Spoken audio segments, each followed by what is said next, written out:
aos nossos concidadãos. É a voz de um partido que se alça hoje para falar ao país. E esse partido não carece demonstrar a sua legitimidade. A autonomia das províncias é, pois, para nós, mais do que um interesse imposto pela solidariedade dos direitos e das relações provinciais. É um princípio cardeal e solene que inscrevemos na nossa bandeira. Em conclusão, somos da América e queremos ser americanos. Manifesto Republicano de 1870. Jornal A República, Rio de Janeiro. É com esse trecho do Manifesto Republicano de 1870 que a gente começa a falar sobre o movimento republicano mesmo, que vai acontecer aí no final do período monárquico brasileiro. É datado de 1870 até 1889.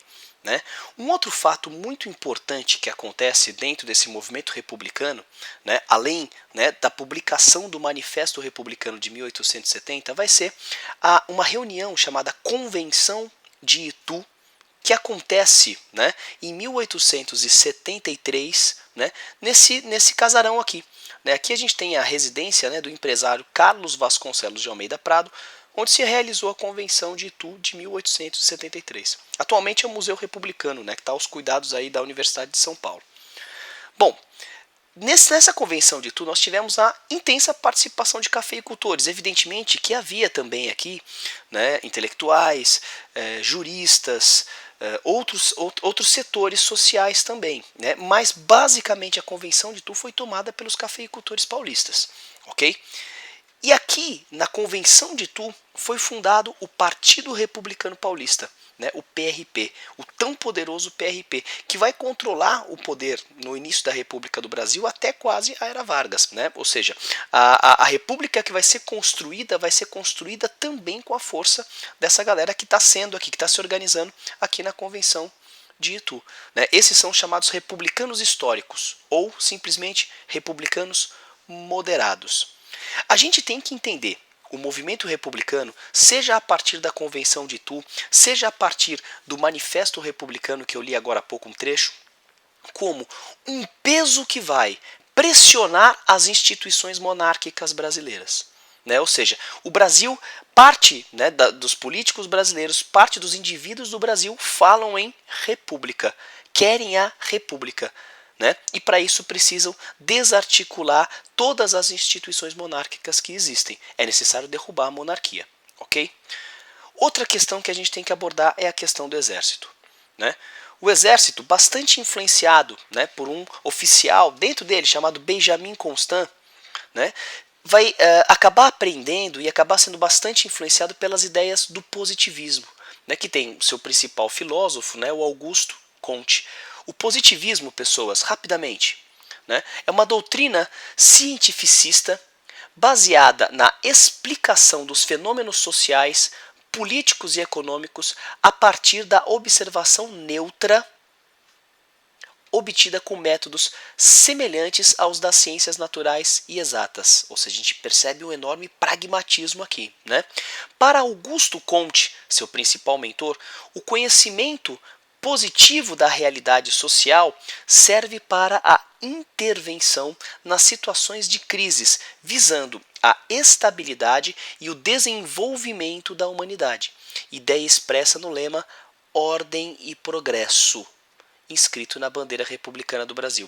Então a gente percebe que essa doutrina positivista, que tem como principal objetivo a construção de uma sociedade organizada e que seja pragmaticamente voltada para o progresso. E vale destacar que quando a gente está falando de progresso, principalmente do ponto de vista dos positivistas, nós estamos falando de um progresso técnico, nós estamos falando da indústria principalmente. Ok? Então, todos esses fatores são bastante importantes na análise da construção do crescimento do republicanismo no Brasil. Ok? Então a gente tem aqui em 1887 a fundação do Clube Militar, que vai levantar essa bandeira do positivismo e vai ter no republicanismo o foco para colocar em prática essas ideias. é importante destacar que, do ponto de vista das ideias do positivismo, principalmente no que diz respeito às questões técnicas, à questão da indústria, a monarquia não era algo positivo para o Brasil, ou seja, a monarquia não oferecia para o Brasil um progresso industrial, algo que o positivismo que pretendia. Portanto, a república vai fazer pelo Brasil aquilo que a monarquia não consegue fazer. Essa é a lógica do Benjamin Constant, né, e do positivismo dentro dos militares do exército. Vale destacar que esses militares do exército voltaram da Guerra do Paraguai levantando duas bandeiras importantes: a bandeira do abolicionismo, negada pela monarquia, e a reivindicação de espaço político, também negada pela monarquia. Né? Portanto, o republicanismo, né, aparece para os militares do exército como um caminho a se chegar no poder. Ok? Os militares do exército, da fundação do clube militar, né, são conhecidos como os republicanos idealistas, ou simplesmente os exaltados. Ok? Vale destacar também a presença da classe média, que encara o conceito de república como um conceito de participação, ou seja, de igualdade civil. Ou seja, apoiam o movimento republicano porque acreditam que a república vai trazer para eles uma maior participação política a partir de uma igualdade civil. Ok? Algo que a gente precisa destacar também é a questão, então, do exército e dos cafeicultores como aliados dentro dessa república. A gente viu que os cafeicultores e que os militares do exército são republicanos, dentro de um ambiente monarquista. Ok? A gente viu que os militares do exército são positivistas. Né? Eles pretendem aqui através, né, o exército é positivista, através do positivismo alcançar a ordem e o progresso industrial tão desejado. A gente viu que os cafeicultores são federalistas. Como assim federalistas? Eles querem a autonomia para as províncias, né? A gente leu lá o Manifesto Republicano, né? E foi em cima desse Manifesto Republicano que eles fizeram a Convenção de Itu de 1873. E dentro do manifesto está lá a ideia do federalismo, da autonomia político-administrativa para as províncias. A gente falou dessas ideias, mas a gente não pode esquecer que o que está por trás disso é a disputa pelo poder. A gente não pode negar que os militares do exército querem o poder, querem ter acesso ao poder, que os cafeicultores federalistas de São Paulo querem ter acesso ao poder.